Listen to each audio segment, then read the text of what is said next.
कीमती महीने में 24 घंटे का अपना सिस्टम बनाना, शेड्यूल बनाना चाहिए। फला टाइम पर मैं नमाज पढ़ूंगा, रोजा रखूंगा। ये 24 घंटे का जब इंसान सिस्टम बनाता है, शेड्यूल बनाता है, तो उसके बाद फिर बहुत सारे अमाल इंसान कर सकता है।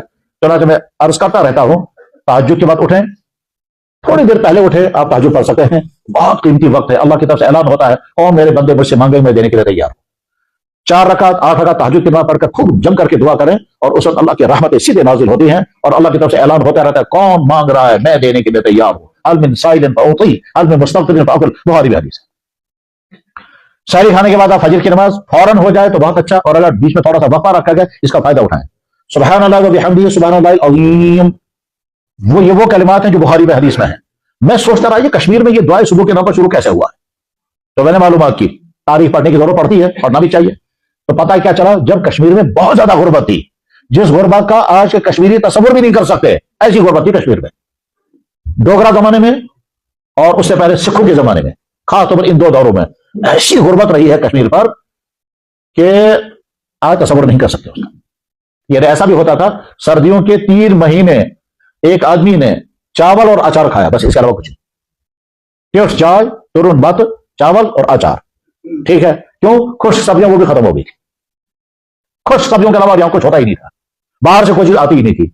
ये तो सवाल ही नहीं पैदा होता जनाब आपको जनवरी में टमाटर मिलेंगे और जनवरी में आपको हरी मिर्चें मिलेंगे, तो सोच भी नहीं सकते थे। तो गुर्बतों का जमाना था। उस गुर्बतों के जमाने में लोग कहते थे फाका है, गुर्बत है, क्या करें। उस जमाने के बुजुर्गों ने उनको वजीफा बताया कि तुम सुबह को सुन्नतों फर्जों के दरमियान सुब्हानल्लाह व बिहम्दिही सुब्हानल्लाहिल अज़ीम 100 मरतबा पढ़ा करो। क्यों? ये बात अल्लाह के नबी अलैहिस्सलाम ने फरमाई थी सहाबी को, जब उन्हें गुर्बत की शिकायत की तो आपने फरमाया सुब्हानल्लाह व बिहम्दिही सुब्हानल्लाहिल अज़ीम पढ़ा करो, सुबह को सुन्नतों फर्जों के दरमियान। तो यहाँ उन्हें उम्मी तो बराइज कर दिया था, क्योंकि अक्सर ये गरीबों की थी, तो वो कलिमात पढ़ें। जरूरी नहीं कि आप माइक पर पढ़ें, ये आपका जाती अमल है। तो यहाँ लोगों ने कहा माइक पर पढ़ेंगे तब ठीक है, वरना तो बिल्कुल नहीं पढ़ना।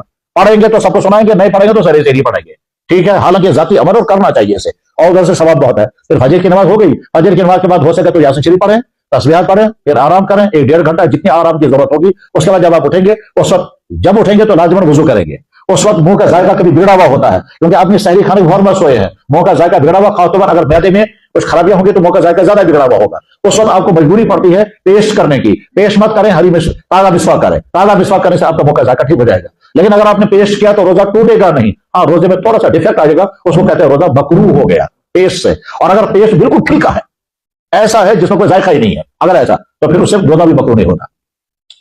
उसके बाद फिर 2 रकात या 4 रकात नमाज पढ़ें, इशराक का वक्त है, बड़ी फजीलत है उसकी, है बहुत ज्यादा फजीलत है। फिर आप अपने काम के लिए निकलें। अब ये दिन भर आपका रोजा जो है ये खराबियों का शिकार नहीं होना चाहिए। बस ये है वो चंद मसाइल।